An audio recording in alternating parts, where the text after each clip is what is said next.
And now, you're tuned in to RBLR, the home of Tampa Bay's Reveler Sports. Welcome in to RBLR Sports. My name is Musab, and I'm feeling electrified, but also delighted.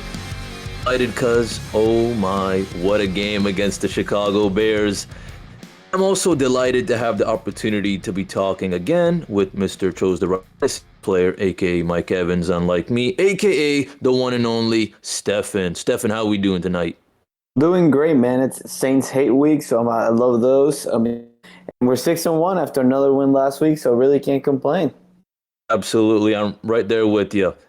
Well, listeners, you don't hate us, hoping you don't. If you could do us a favor, and however you're listening to this, there's probably a follow button, a like button, or a subscribe button. And also, we are at RBLR Sports on social media. Well, ladies and gents, that alarm in my head, but also yours goes off. Why is that? Because it's time. It's time for the fun. It's time to talk some Tampa Bay football. We got a lot to go over, but overall thoughts, Stefan, what do you got to say? That 1 to 2 sentence, even a little bit more, just because, we pummeled. How do we feel?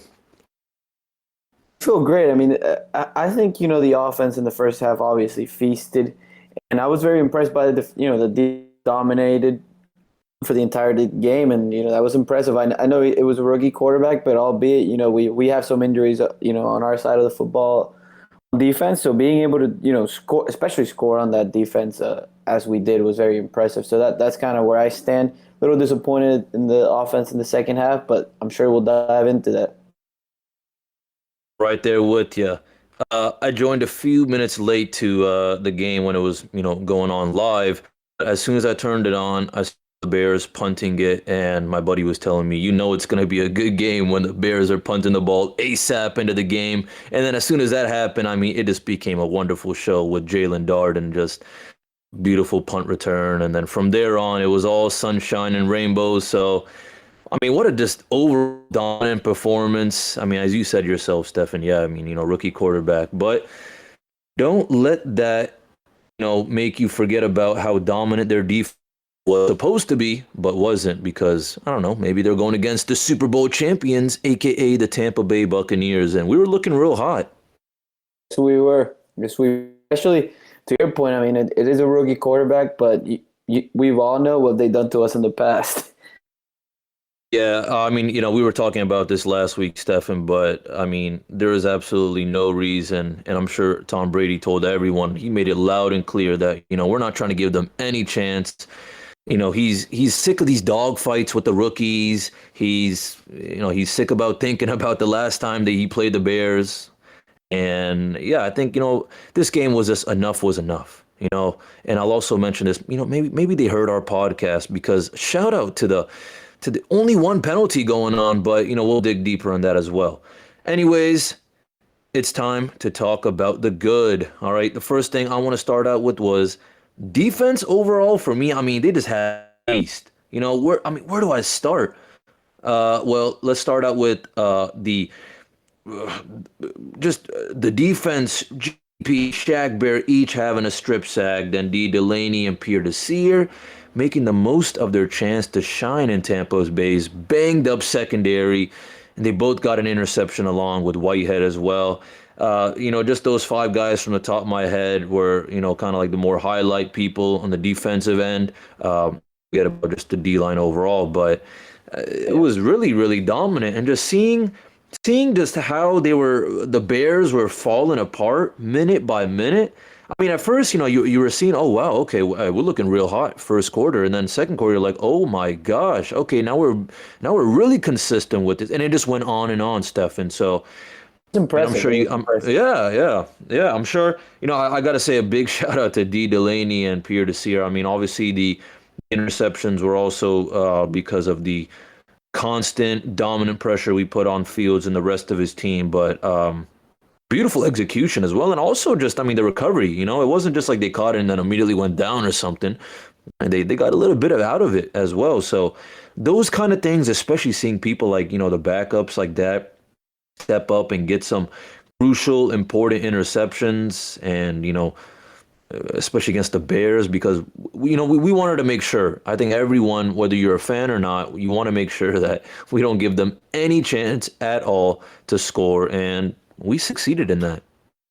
I agree. Listen to these defensive stats, which I think were crazy. Especially coming again. I know it's a rookie quarterback, but they've toasted us in the past, Musab. So how about 3 fumble recoveries, 4 sacks, 6 quarterback hits, 4 pass deflections, and 3 interceptions? It's incredible. It was a good, great outing for you guys. Very solid shout out to Desir and Delaney. I'm with you right there. What a way to step up for these guys, especially with everything we've gone through in the secondary, and obviously these guys 4th and 5th stringers, and they had good games. They both had picks and pass deflections, so I was extremely impressed there with you. And again, it can't go unnoticed the amount of pressure that Shaq and JPP are putting on these guys right now. I'm right there with you. I mean, I'll also give you a little fun fact as well. Justin Fields actually has been known to be sacked the most times of any quarterback in the NFL this season so far. Even though he's 30th in NFL pass attempts, I mean, this guy's getting about sacked or something along those lines about 15% of the time he tries to pass the ball, and second place behind him is not even at 10%. So, I mean, there's a lot to it. This was a different Bears team, I guess, than the Bears team we played last year as well. But it was just, honestly, I've been saying the sunshine and rainbows. If there's any game that's been all sunshine and rainbows, it's been this game. And side of me felt a little bad for Justin Fields, but then again, I mean, he's our opponent, so I'm happy he was able to struggle against us. Yeah, I'll say, to your point, I agree with the closest we've been to sunshine and rainbows, right? Especially in the first half, that dominant first half, 35 points against an elite defense. A lot of people think that's a great defense, and they struggled to contain us, and we didn't even have our best tight end and our third string wide receiver, who would be a number 1 guy everywhere else in AB. So I loved it. I'm right there with you, but I also want to get your opinion. You mentioned it in your intro, and I'm glad because the hype around this dude was real, right? In the training camp. But let me hear your thoughts.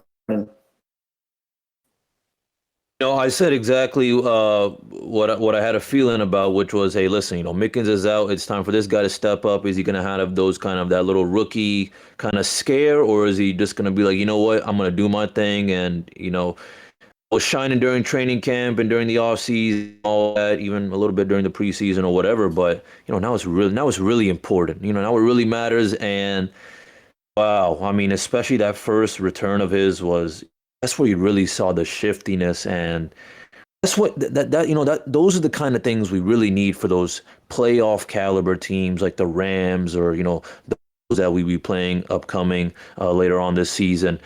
Those are the kind of things that really matter. That's probably the only thing I really cared about on the special teams then, especially as we were scoring on. I was like, okay, whatever. I mean, yeah, sure, we need to score the field goal, but it's not like they're very important.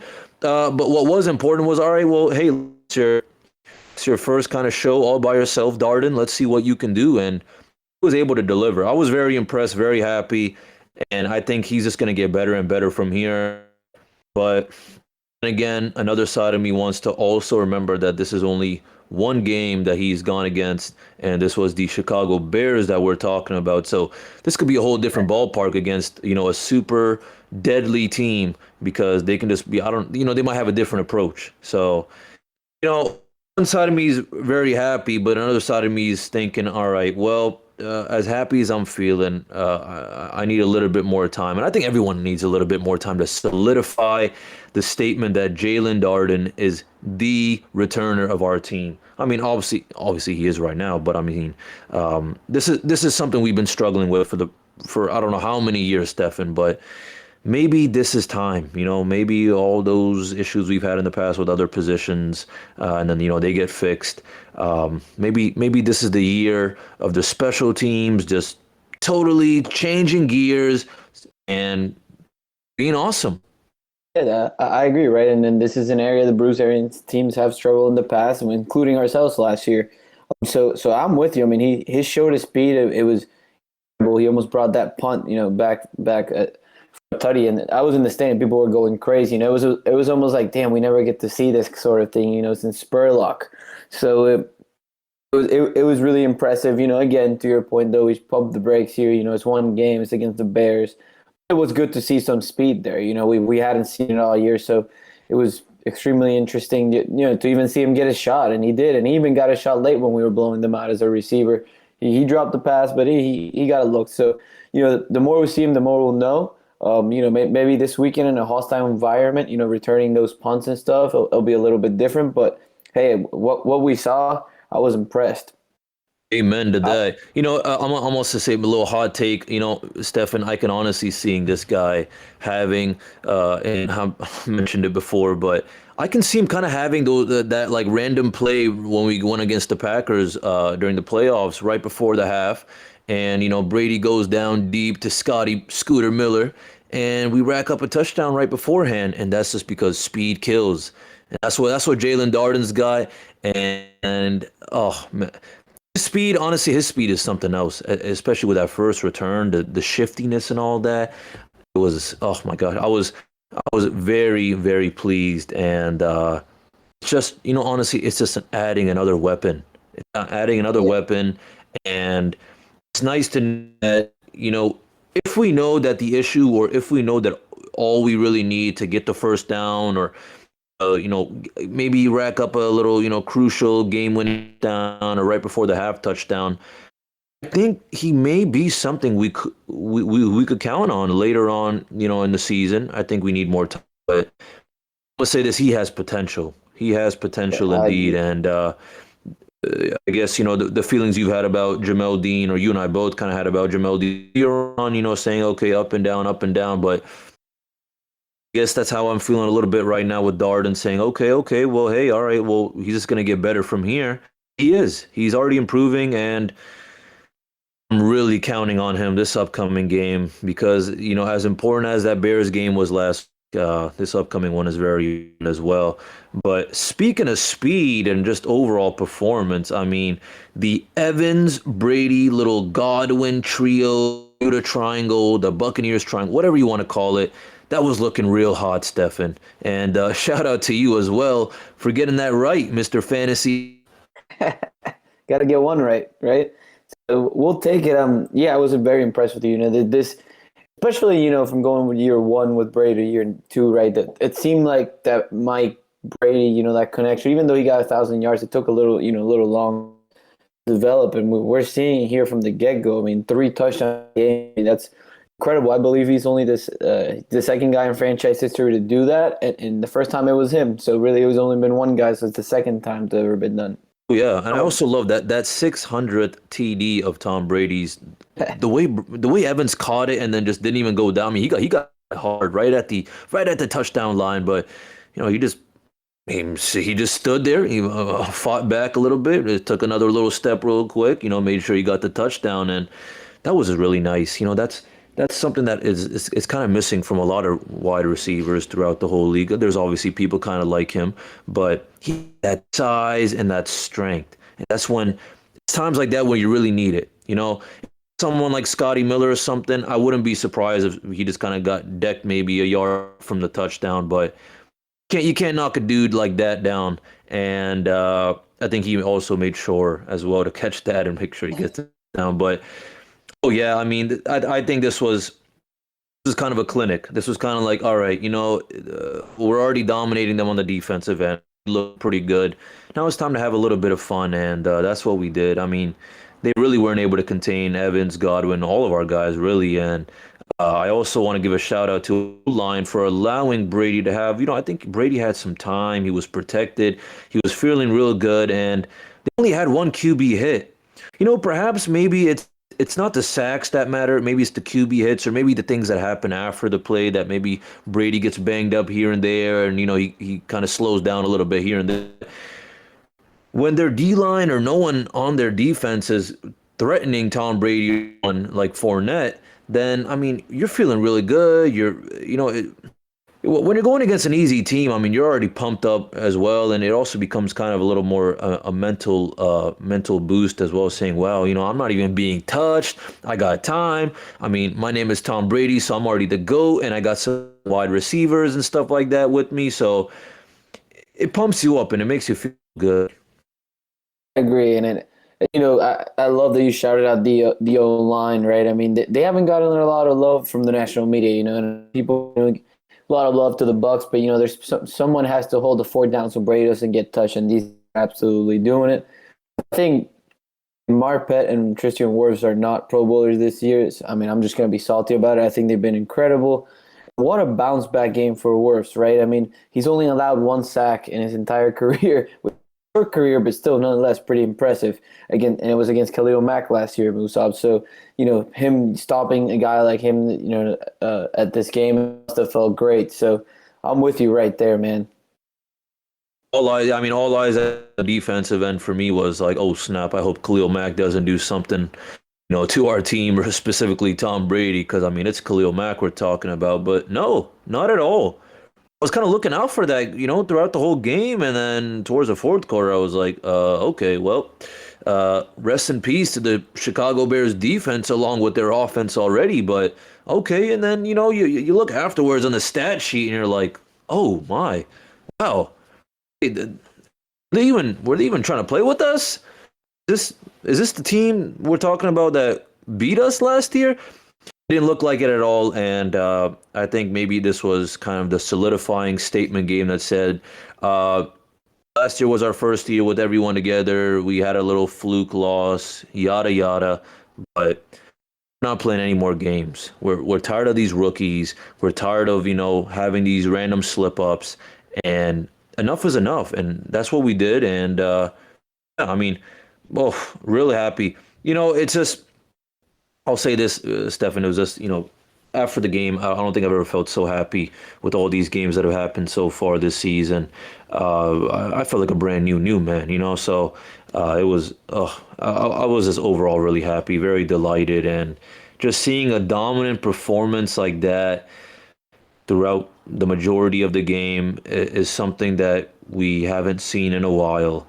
And this is it. I guess when things click together well, this is what we see.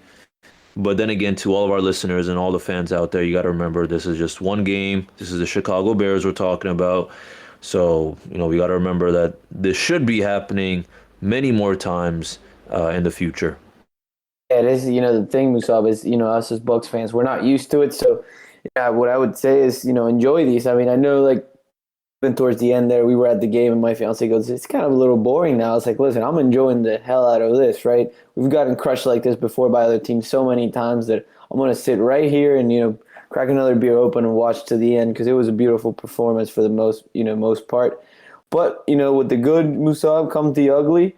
So how about we start with the in our bad segment here with the second half performance. I'll give you kind of a little spiel that I thought the defense kept playing well, very good actually, and the offense kind of stopped the gas. We got twice into the 1 yard line and we couldn't punch it in. I mean, we're talking about that's over 50 points. So I was a little disappointed there, and obviously it didn't come back and haunt us because we were up so much. But you should be able to get in the end zone when you're that close, and I got pretty frustrated with that. And even I saw Brady's press conference; he wasn't happy about it. I mean, that's too tough. You with the type of offense we have. I know we don't have Gronk. You still have Brady and OJ and those two running backs and the greatest quarterback sneaker ever. We got to punch it in, man. And so that did frustrate me a little bit. Oh yeah, I'm right there with you, Stefan. I think we should have hit at least 50. One side of me was thinking, and I'll also say this. Listen, yeah, we threw the backups in as they should be in, but beforehand, yeah, Stefan. I don't know what that was. The execution with those two almost touchdowns, that kind of hurt me a little bit, especially that second one where Godwin, I honestly thought that Godwin got it, and I was like, okay, whatever. I mean, that was already so beautiful. It's not like we're not going to score. And unfortunately, we did it. And I was like, oh, okay. So, it just makes me think are these times where we kind of need maybe the extra player, someone like Gronk, It kind of reminds me of, that was the first thing I was thinking. I said, oh, someone like Gronk would be really, really nice right now. But then again, just imagine if it really mattered. Just imagine Just imagine this, Stefan. We're going against the Rams or the Bills or just any other awesome dominant team. We just caught up basically, and all we need now is just one more touchdown to change the whole dynamic of the game. And Godwin, gets that catch. He's real close. Looks like he got the touchdown, but didn't. And now it's time to execute, but you don't. And one side of me is thinking, is that just because I don't know, we just lost focus? We kind of just sagged off and, we're like, we already ran him over. Like, let's just have a little bit of fun with it. Or, I don't know, what was it, Stefan, what do you think causes our team to just have these random slips? Yes, it wasn't penalty related, but why can't we just get the touchdown? We got so many weapons. We're already pummeling them on the, and we were so close, I just feel like the right moves were just not made. I guess maybe when it came to play calling, I don't know what it was. That was kind of, if there was one mystery mark, and I'm sure that was probably the mystery mark for the majority of our fans and listeners. It was, what the heck was that second half? Yeah, I mean, think about it. We scored 38, so we scored 35 in the half, and then only 3 points, and you played Brady, a little bit into the fourth quarter. So, I don't understand it, to be quite frank with you, Musa, but I would say maybe in the first one, it kind of seemed to me like we didn't decide if we wanted to run up the score or not, because we just ran it four straight times and got stuffed. So I don't know, but then the second one we came and, we had a few pass attempts. So I don't really know what happened, but I will say as a fan, I guess now as lucky fans, right, we're complaining about this, but I think you got to find a way to punch it in, because to your point, I mean, you're playing the Bills or something like that. You just tied the game. You get to this, to the 2-yard line. You can't punch it in. I mean, it's a little embarrassing, and and I think it even hurt Bruce. I mean, Bruce's press conference, he was salty. He was like, I thought our offense just played all right. I mean, we went to the red zone so many times and we didn't capitalize. So, yeah, to your point, I don't know if we just sagged off, or this time it wasn't penalty. So, that can't be an excuse. So maybe the play calling, or maybe just poor execution, because, we were already up so much and they were like, kind of screw it, or, lay back. Well, I don't appreciate that, because we could have poured 50 on them. And after how much fun they made of Brady last year, with the 4 fingers, and we losing on a Thursday night like that, I was expecting us to, be a little more salty and, add those 2 there just to make some justice. But it is what it is, Maybe they allowed our emergency DB coach, aka Richard Sherman, to start coaching the offense to see what he's got in store. Maybe he can kind of get some experience on his resume to also coach the offense as well, wherever he does or whatever he does in the future. But I think it was a sagging off. I guess maybe it was just like, we already got this game in the bag.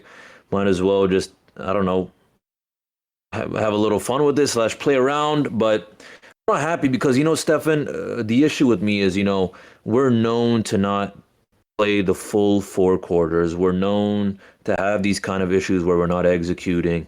But at least it wasn't penalty related. At least it wasn't at least it wasn't silly, weird, stupid errors. It was just more along the lines of, maybe it was just the gut reaction, or maybe it was just the certain play calling that allowed us to not score. But at the end of the day, Stefan, 38-3 still put a smile on my face, regardless of those poor execution. Absolutely. So, talking about putting a happy face and that kind of stuff. Let's jump into our RBLR moment, Musab. So what do you got this week? I mean, my RBLR moment was definitely that touchdown that Evans got. The way he grabbed it, the way I forgot exactly what it was. The second one? Mm-hmm. Yeah, the 600 touchdown. Just the way it happened, You're thinking, okay, hey, we're looking real hot, and then boom, bullet to Evans. You're already, you're jumping out of your seat. Then the opponent, I don't know what he tried to do, but try to knock the ball out, hit him. I don't know. And for half a second, you're like, oh, Yeah, for half a second you're like, oh, but wait, wait, hold up. But then, I mean, that half a second happened so quickly. Boom. Next second, Evans drives his legs a little bit. Make sure he stands his ground. Make sure he gets a little bit extra step into that touchdown just to make sure it is a touchdown and the 600th touchdown for Tom Brady. And I mean, I think all the fans knew that as well, and I think everyone, I mean, even the team knew, and that was the highlight of the game. But I also want to say it was the RBLR moment because of the interesting execution by Mike Evans with the football, and I'm sure all of our fans, I'm sure the whole nation knows because of how important or how remarkable this accomplishment was by Tom Brady that the ball wasn't immediately given to him. So it was an interesting experience or interesting thing to see after the touchdown as to what that was. I kind of want to put whoever had to get the ball back / the guy who gave up the ball in the bad section / the good section for the Buccaneers organization for giving him a little bit of love, some Bitcoin and a bunch of money for the Buccaneers store. But Yeah. that's another story. But yeah, my RBLR moment was 600 touchdown for Tom Brady, the Mike Evans catch, and then the interesting experience afterwards. That was rather fun to watch just because you're like, okay, well, we're already pummeling over them. So, those kind of things, Stephanie, those are the kind of things like I start kind of looking out for when the game's going on and you already know you're going to win. It's the small things. It's what happens on the sidelines, what happens here, what happens in between the whistles.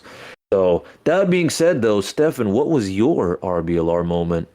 I got a few things to say, but you're gonna love it because it's the same one. And this is why we do the show, right? I mean, that we don't write this one down, so we don't pick the Great same minds one. think alike. Absolutely. I made it my favorite moment for another reason, which I'll go into a few seconds. But I want to say, Musab, if that was me with the ball, I'm getting lifetime season tickets.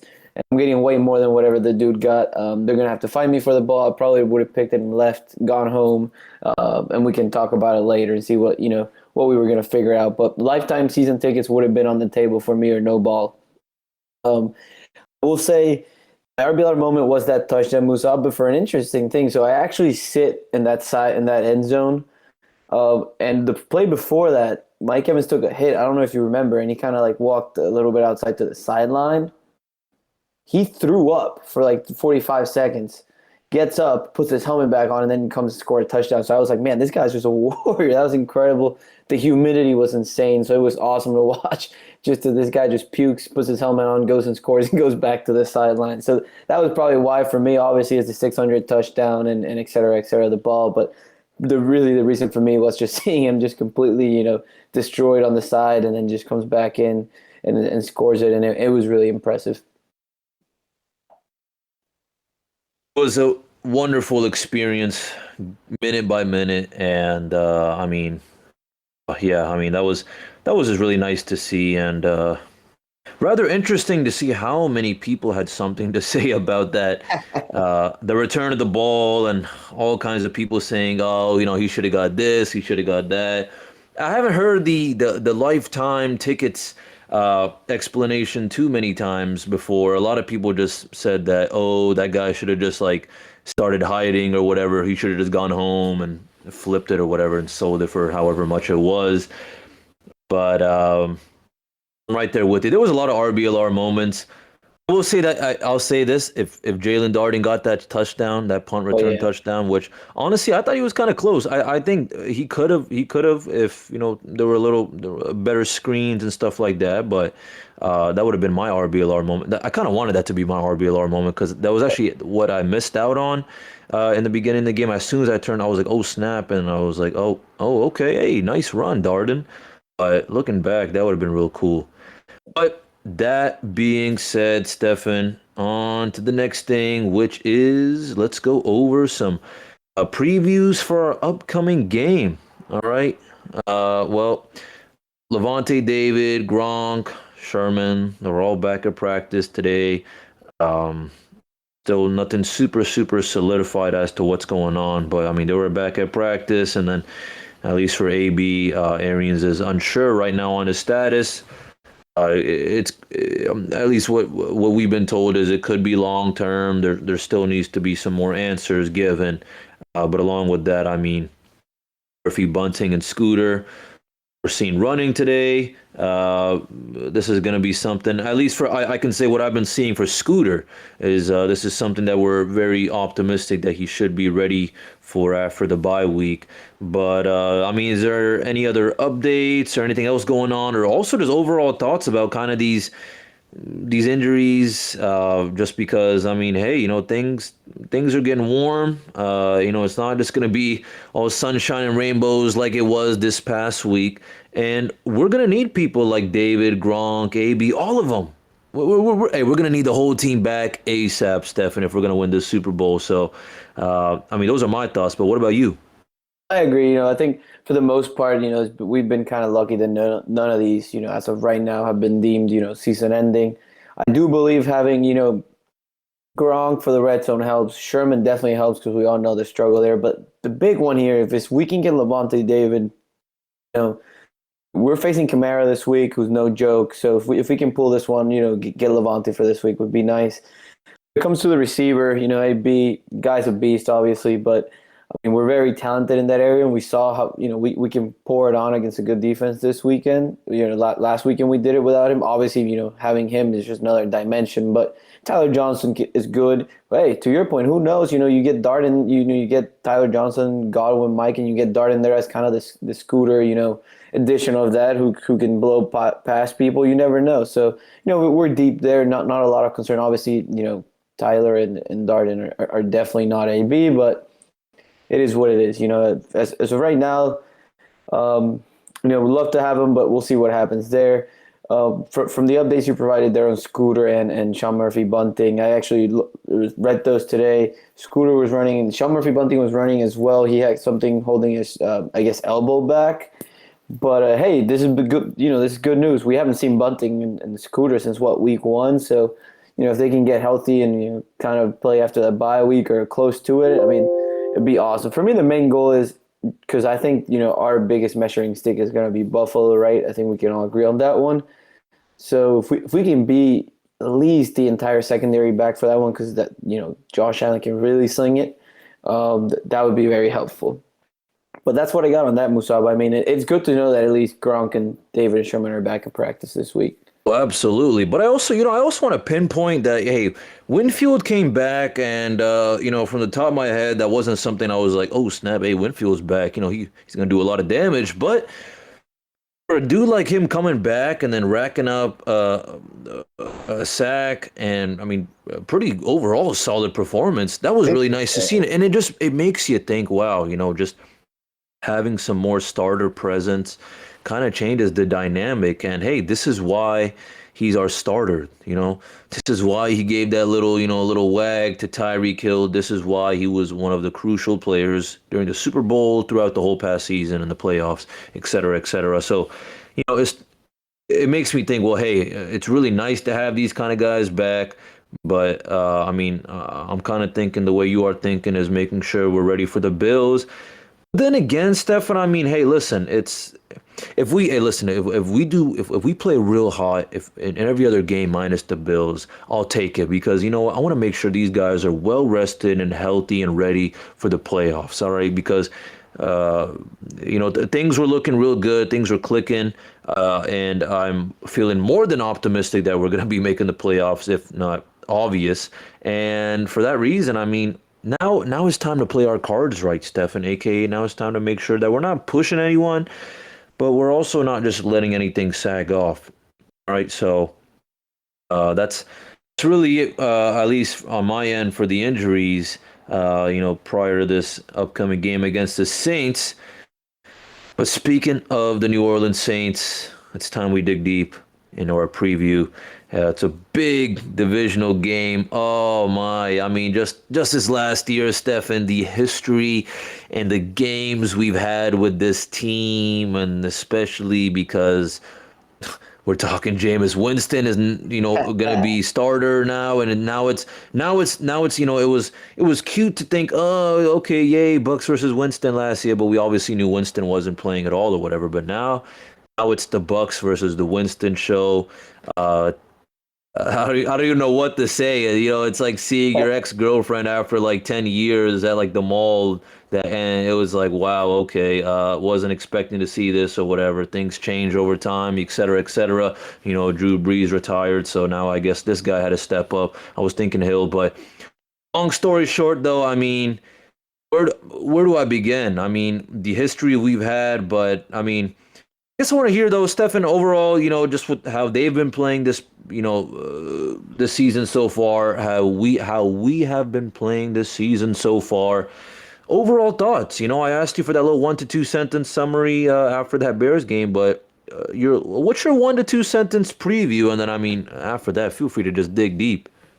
There's a few things for me. The biggest thing is you pointed out a big divisional game, and we can, as Bucs fans, unfortunately, we have to admit it, they've owned us for a long time. Even last year during the regular season, but we got the better of them when it mattered, which is all that really matters. I still think there's stuff fire in our eyes. It was the first time Tom Brady lost to a divisional team twice in the same year. Within the regular season. So, I expect honestly, we saw a great game. The Bucs are favored by 5.5 points. So we'll see how that part goes. Now, from the Jameis aspect, listen, expect the unexpected. We know who Sean Payton is. This is going to be trick plays, reverse. Everything that he has in the bag, he's going to come out with, because I'm sure Sean Payton, after that loss, and Jameis, I'm sure they want to win this one as bad as, Tom wanted to go up there and to Foxborough and beat Bill. So expect the unexpected from him. I think Jameis has been, average so far. I think they've hold him under the wraps. I don't know if they're letting him as loose as he was in Tampa. They're in the middle of the pack even in points. They're only scoring like 23 points a game, and they're second to last when it comes to passing yards a game. They're averaging 176 yards, which is second to last only to Chicago, and we know how that went. So that being said, they're going to lean on a lot on the next guy, and I want to talk about, Kamara. What are your thoughts on this dude? This guy's a complete back, man, and a game-changing guy. So what do you think about this dude? Yeah, I mean, yeah, the guy is complete, but the way I see it, their team doesn't look complete to me at all. The Saints, I mean, looking at their past games and how they've been performing, I don't see anything special. And, the teams they've been playing in the past aren't special either. All right. That Saints Patriots game, 28-13 win that they had against the Pats, and the fact that, we had a close game, that's only because of the pressure and the history, et cetera, that Brady has with the Patriots. Otherwise, I think it would be a very dominant game for us. But minus that, I mean, they some games they barely scrape the win. Some games they've been run over. Some games, all right, yeah, they kind of have they have a kind of a highlight game. But then again, I mean, it's the teams they're playing. But I'll say this though, the last game they played, they should have lost. It was kind of back and forth. That game was very awkward. I'm sure everyone who was watching that was like kind of scratching their head, thinking this was more the refs' game than their game, And the fact that they had a game. Oh, yes, he did. But I mean, it kind of brings me to my kind of question, which is the elephant in the room, which is minus Kamara, and then the fact that Michael Thomas is still on IR. Who are we facing? What are we dealing with?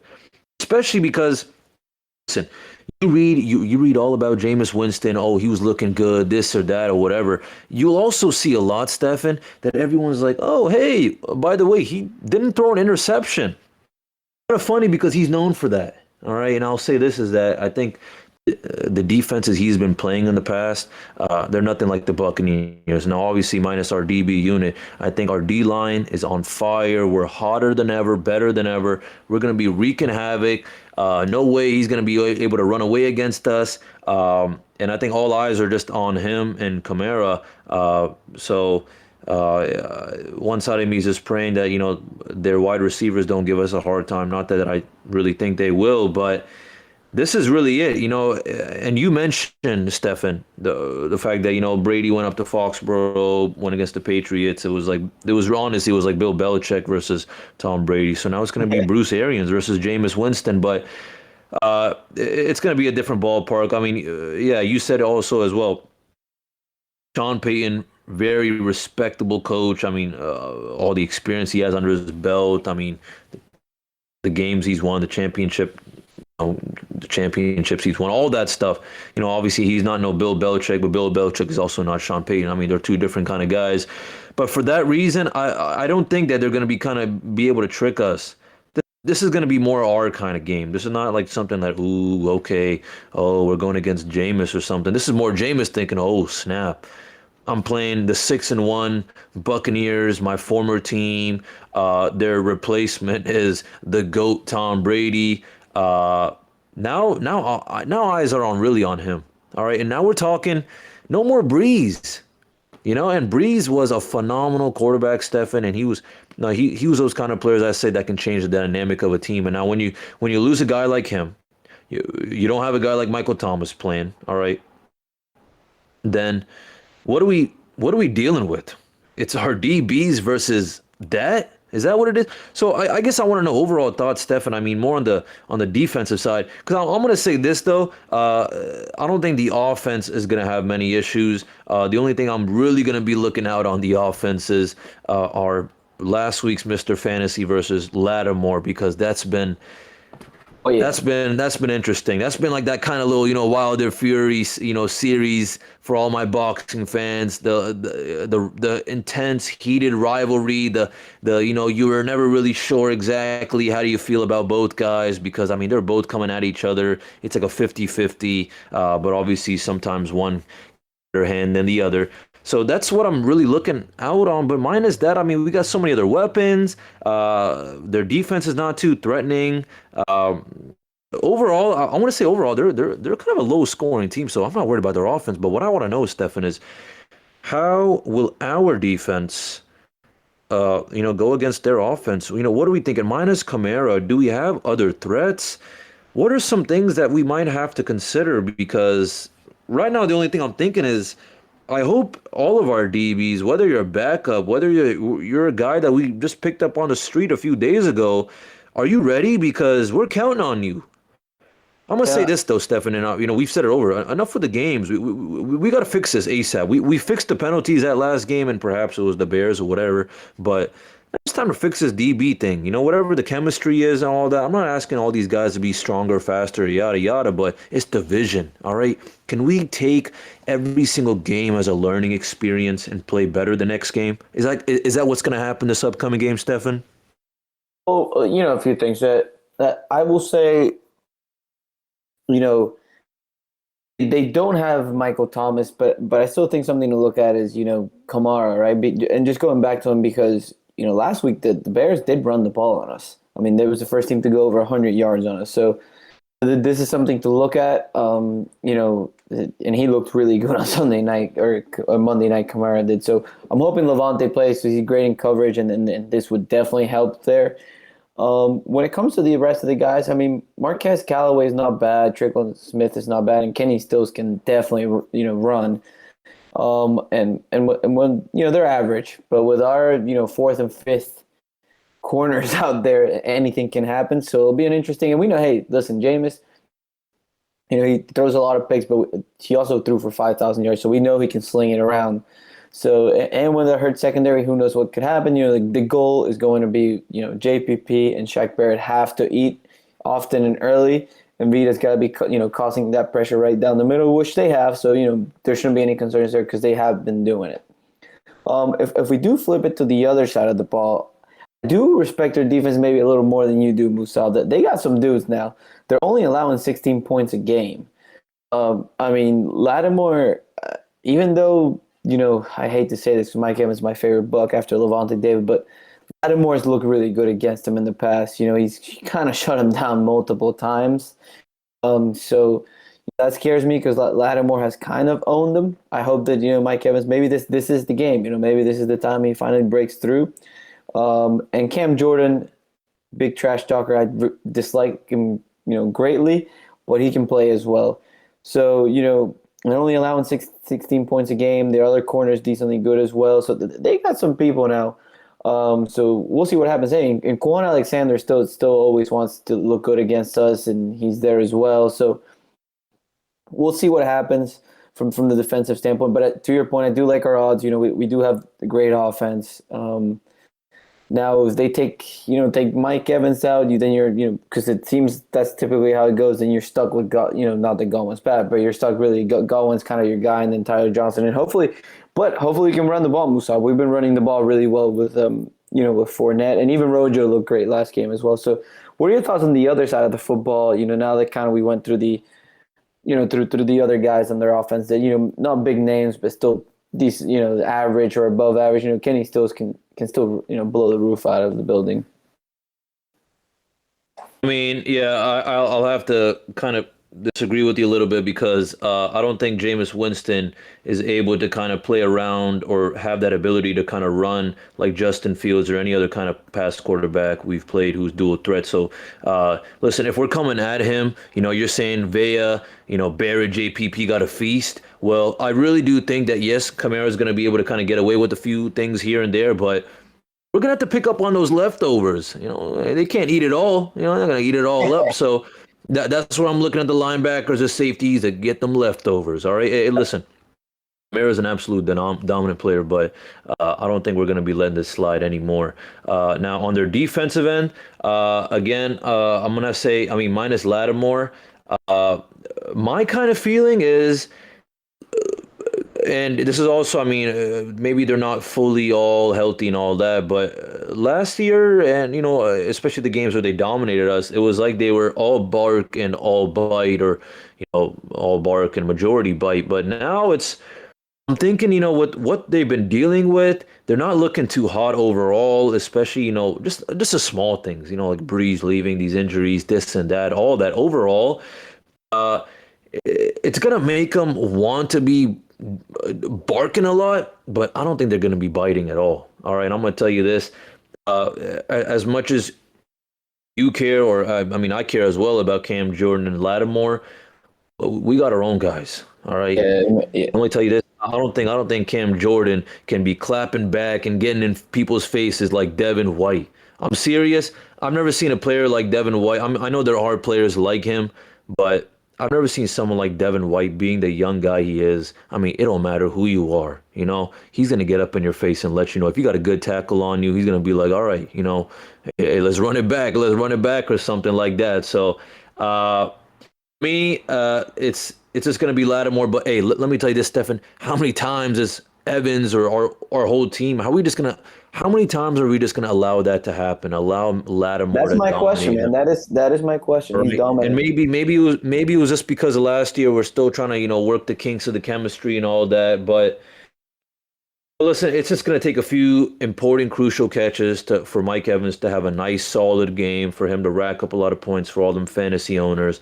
And the spotlight is not going to completely be on Lattimore and Evans this time, because playoff Lenny, or AKA regular season Lenny's looking real hot. You're telling me Alvin Kamara's racking up these rushing yards, and yeah, he's looking real good when it comes to receiving. But listen, Alvin Kamara's racked up 419 yards, and that's what the plethora of carries he's had this past season, or during the season so far. But now we're talking regular playoff season Lenny, who was kind of sharing the load with Ronald Jones earlier on the season. But now, if I'm assuming this is a very solidified, if not completely confirmed. He's the RB1, and with the 93 attempts he's had, he's racked up 413. All right, just 6 yards behind Kamara. I'm telling you, Fournette's looking like a whole new man this season so far. I think he's picked up on the kinks. We're looking real hot, and we're going against a division rival.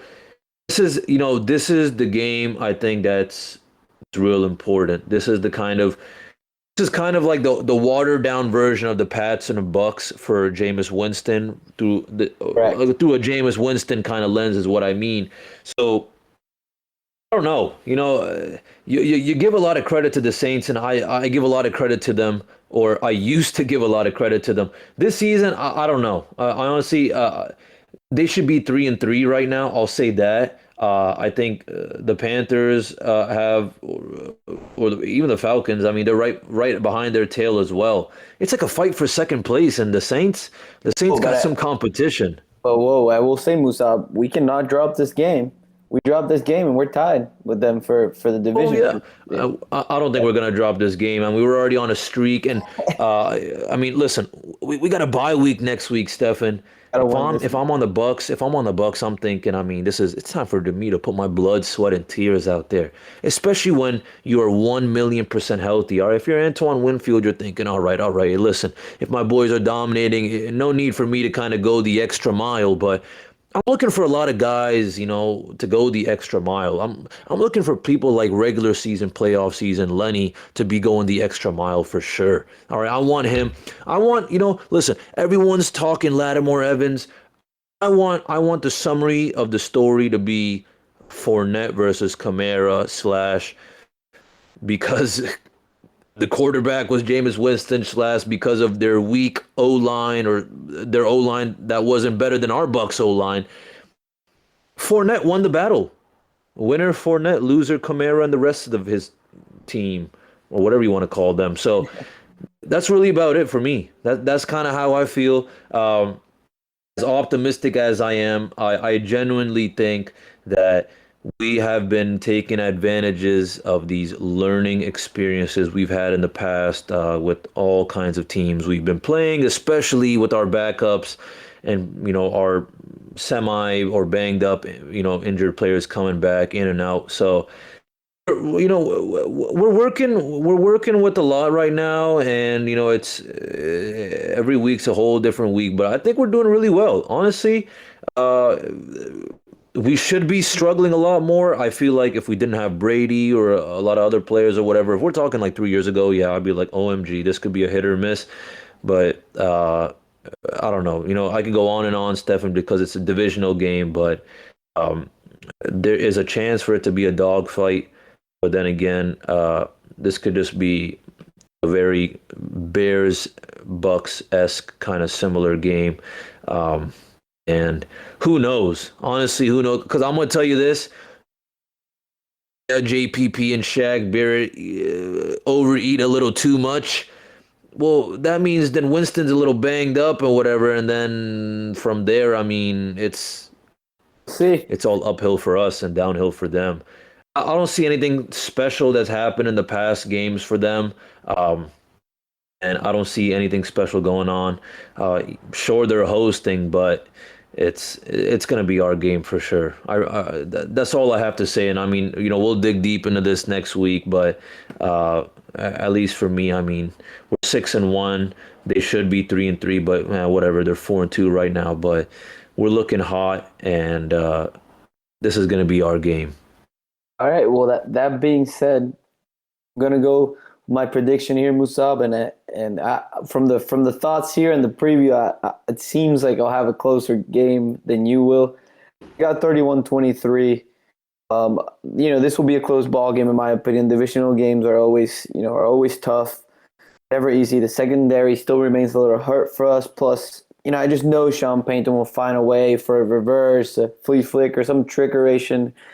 Will burn us like he typically does. I still think the Bucs offense will prevail, and the defense will make enough plays, pull us over the top and find a way to win. I still got them covering, but 31-23 from my end. Okay, I can respect that, Stefan, but for me, I think it's going to be a little bit more of a spread. I got 27-10. I think there could be some quick kind of moments / slow moments for both teams. I don't think it's going to be all sunshine and rainbows during the beginning of the game, specifically the first quarter. But I think we'll be able to rack up at least 3 touchdowns for sure. And then from there on out, I think, we're going to more have that approach that, hey, we need to rack up any kind of points whenever and however. And that means, we're going to rack up the field goals if we're not able to execute. I want more than 27, and I think there's a chance for us to rack up more than 27. But the 10,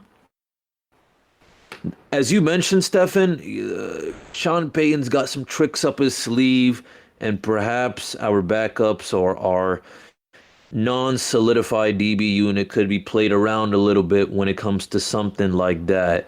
But if this is something that, we're already bringing to the table right now, I'm sure people on the coaching staff are aware of this, and I'm sure they know, and I'm sure all these DBs know. So, yes, I think it can slash probably will happen, those random weird flea flicker trick plays, this and that. But I mean, how many times can you do that? Especially with the guys you got.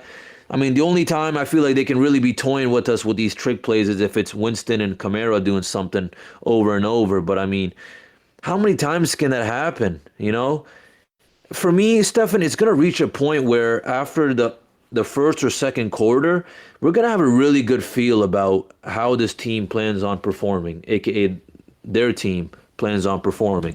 Okay, so that's why I say 27-10. It could be higher for us, but I think we'll be able to limit them to one touchdown and a field goal.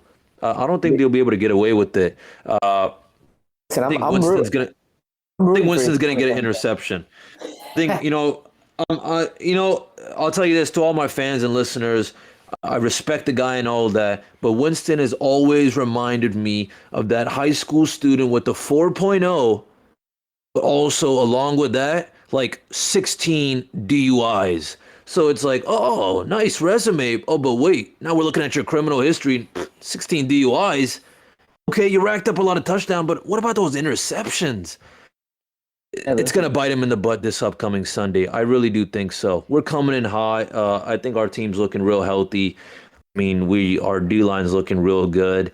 And my eyes are out on Shaq Barrett and Vita Vea to just be really giving that O-line a hard time. Yeah.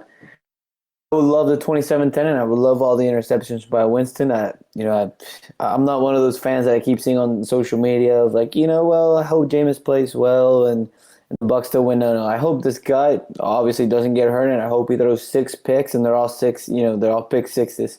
We suffered a lot, so it's time for him to then suffer from our end. See the Bucs persevere, which he already did last year, but we're not done yet. How about we move into our Mr. Fantasy? Let me go first on this one, Musab, and see what you think. I hope I can go for 2 for 2 for all those listeners who do play fantasy. I'm going with Chris Godwin this week because it does seem like AB won't play. And Lattimore and Mike, man, I love Mike, but I just haven't seen enough from Mike when it comes to Lattimore, even though he did score in that last playoff game. But after that, that was about it. So I'm going to go with Chris Godwin just because no AB, so Chris Godwin's kind of will have to be the difference maker when it comes to the ball in the air because I think it's going to be tough for Mike. So I'll go with Chris Godwin this week. Well, I was going to say great minds think alike because I was very close to choosing Godwin as well because of the Lattimore-Evans relationship. But then I thought to myself, Stefan, fall down 7 times or fall down 99 times, the famous quote, fall down 99 times, you get up 100. Sunday is going to be that 100, Stefan. I got Evans as my fantasy player. Let's go. I think enough is enough. I'm serious. This is it. I think he's more fired up than ever. It's year 2 now with Brady. All right, it ain't year 1. So, now things they've already been, well worked out for sure. And this is really it, This reaches a point. I mean, how many times, and this is more for Mike Evans. I mean, how many times are you going to let this happen over and over again? And I'm going to tell you this, Lattimore got smoked. Lattimore got smoked here and there that last game against the Seahawks. So it's not like he's someone who's a huge threat to the whole league. Now, if this is something that's more like just between him and Evans, now that's another story, and that's going to be more up to Evans. But, I said enough is enough with the penalties, and the Buccaneers delivered. And I'm going to say this, enough is enough with this whole Evans being locked down by Lattimore. And I think Evans will be able to deliver. Is he going to rack up 3 touchdowns? I don't know. But he's not going to let Lattimore dominate him for sure. Honestly. Well, yeah, I mean, I agree. I hope not, Musa. Let's just put it like that. So I hope not. I hope we're both right. I got them both in different fantasies, so I'll take both just like last weekend. Before we head out here today, we want to thank our listeners. Thanks for staying here with us for an hour. We're as excited as you guys are. I mean, 6-1, best start in franchise history. We're all having a lot of fun. So if you could, continue to have fun with us and follow us at RBLR Sports on Instagram, Twitter, and Facebook. We would really appreciate that. And, if you're listening, please, just subscribe and hit that like button. It would really help us, and we would appreciate the love. We're on all the major platforms such as Spotify, Apple, iHeartRadio, YouTube, and all the other major platforms. And, it's Saints Hate Week, so we're recording this on a Wednesday. We still got a few days. It's America's Game of the Week, Musab. So, get the cold beers, get the dip ready. Here we go. Halloween night. I got the Bucs. Musab's got the Bucs. So I'll leave you with the last word, my man. Well, ladies and gentlemen, cue the 1978 Halloween soundtrack, because Week 8 is among us. In October 31st at 4:25 p.m., the spook begins, or you can even call it the scare at the Superdome, the nightmare in NOLA. We're going against an old friend, or whatever you want to call him, but on the real though, get your favorite costume on, ideally a Buccaneers themed costume. Shout out to all the Pirates this Sunday. But I'm going to finish off with this. Divisional rival, Jameis Winston, bye week right after this game, so buckle up, but then again also get fired up. You got a whole week, including next weekend, to rest up, so all that energy you had stored or planned, get it all out. It'll be worth it, I promise you, especially for those actually going to New Orleans attending the game. But simple as that, you know the drill. Get ready to fire the cannons, because it's about to be one heck of a show this Sunday. So that being said, until next time, and as always, go Bucs.